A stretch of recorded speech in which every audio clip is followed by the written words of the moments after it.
Now, a lot of the women in our DDF community are older, so many of us are in the second half of life.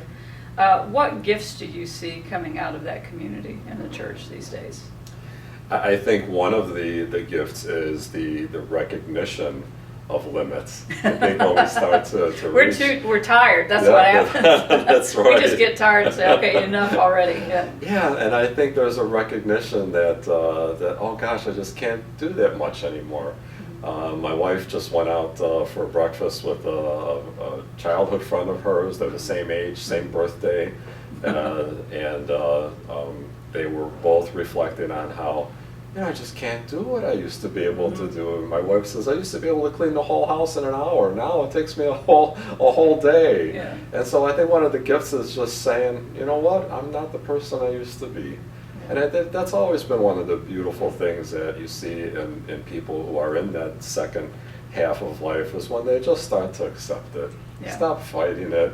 And just say, okay, this is me, I'm slowing down a little bit, I can't keep up with you anymore, and just say it with a smile on the face. Yeah. There's a little bit of lament, I think, too, but I think there's also just a way of accepting that graciously, and that graciousness is a real gift to people and younger people in ministry who can look to those veterans, so to speak, and be able to say, you know what, maybe I could just also accept some of my limits a little more graciously, too.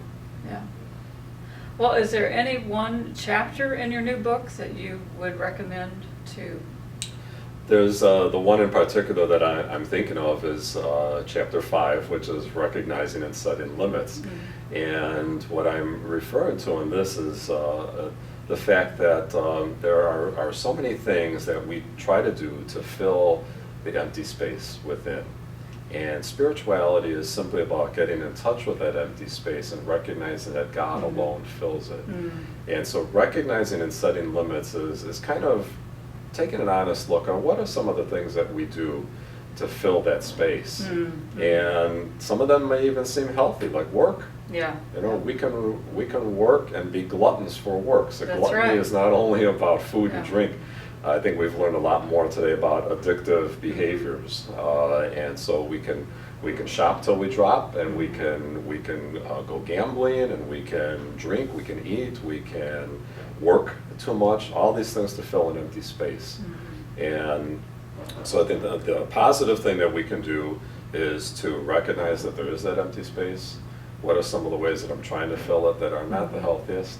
And then turning to God, who alone can fill that space, and just saying, Lord, fill me up, because this empty space is gnawing at me. And so that chapter is one that I think in particular women in ministry will find very helpful and resourceful in dealing with these challenges.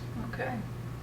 Well, thank you. Thank you for your wisdom, and thank you for your work, You're welcome. but also thank you for your spirit, because I can see in this book, and I've seen an early copy of it, that a lot of years of experience and wisdom and learning have gone into that. And so we're glad you could visit with us today. Thanks, Vinita. My pleasure. Okay.